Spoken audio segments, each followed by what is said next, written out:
Cette année, une classe inversée dite clé en main a été développée pour le programme de première année de chimie.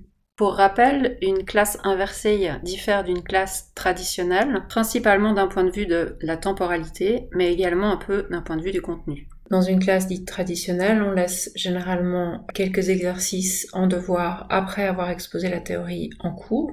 Dans une classe inversée, les devoirs précèdent le cours, amènent la théorie, et lorsque l'on arrive en cours, eh bien, on pratique. L'origine du projet est la suivante: mettre en place une classe inversée, c'est chronophage. Il faut créer les vidéos et les quiz qui vont être faits en devoir, mais il faut également créer les nouvelles séquences pédagogiques qui sont construites différemment des séquences traditionnelles. Accessoirement, il faut aussi prendre en main de nouveaux outils numériques dont on n'a pas forcément l'habitude. Donc l'idée, c'était de proposer quelque chose où les vidéos et les quiz sont faits, les séquences pédagogiques sont faites, le matériel est à disposition. Il suffit donc de prendre en main les outils numériques et de se lancer. En plus du matériel, une formation est proposée. Cette formation, je la vois comme un échange avec d'autres collègues qui testent la méthode pour s'entraider, trouver des idées, améliorer le matériel, etc.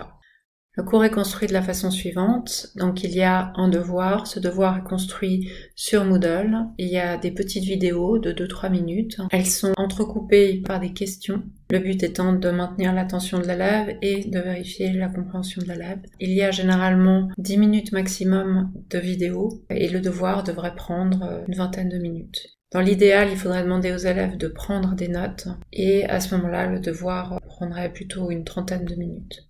Ensuite, il y a le cours. L'idée, c'est de revenir sur ce qui a été vu par les élèves.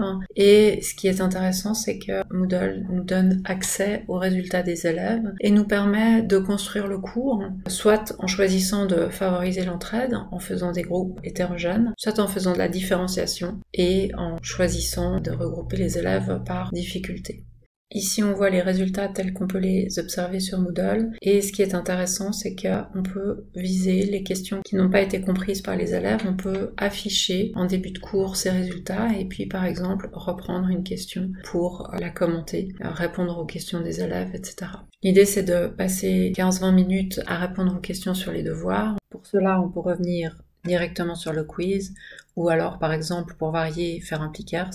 On peut le faire en faisant des exercices. On a ici par exemple quelque chose qui remplace un exercice classique sur le triangle de Johnstone mais qui est proposé sous forme de puzzle. On peut faire des activités de groupe, notamment pour favoriser l'entraide. On peut jouer pour mémoriser. Ici on a un Uno. Dans le matériel proposé, il y a aussi un Cortex, des memories, des triomino, etc.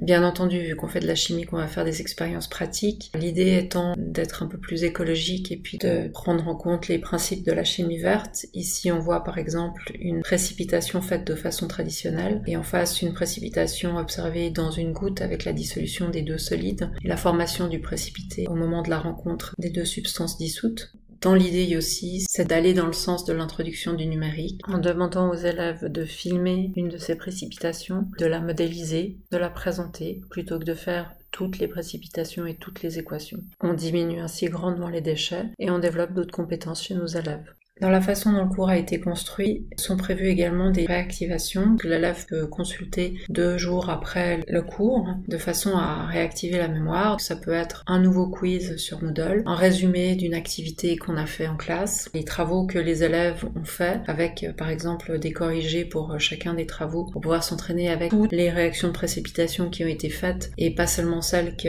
le groupe a étudiées.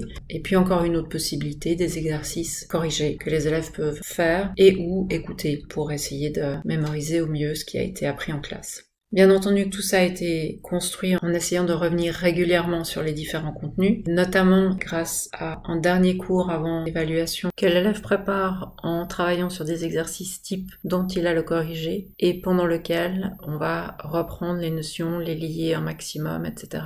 Pour pouvoir travailler avant l'évaluation, on leur conseille de relire également, en plus de leurs notes, un résumé qui a été fourni précédemment avec les exercices.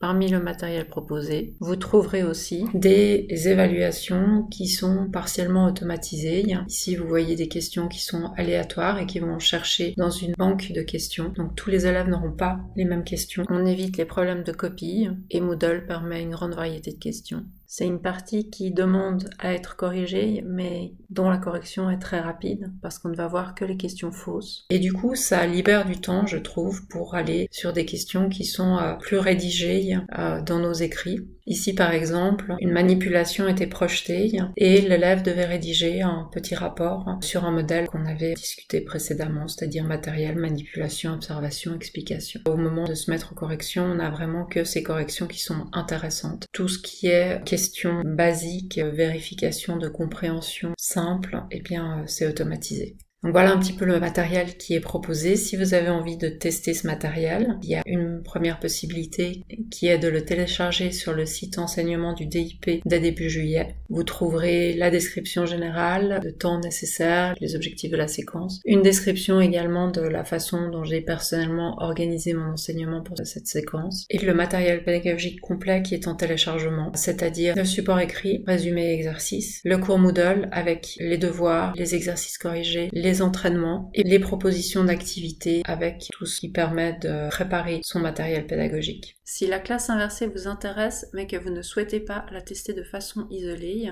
vous pouvez vous inscrire à la formation qui sera proposée dans le catalogue de septembre, qui implique la participation à 2 séances en ligne de 1h30. La première aura lieu le 5 octobre, son but est de répondre à des questions techniques et organisationnelles. La seconde aura lieu le 1er mars et permettra d'échanger autour des expériences des participants. Pour ceux qui hésitent et qui aimeraient parler de cette classe inversée avant de se lancer, pour ceux qui ont des questions pédagogiques, techniques, organisationnelles, une rencontre informelle est proposée le 23 juin et une autre sera proposée juste avant la rentrée, également pour permettre de commencer directement au début des cours pour ceux qui le souhaiteraient.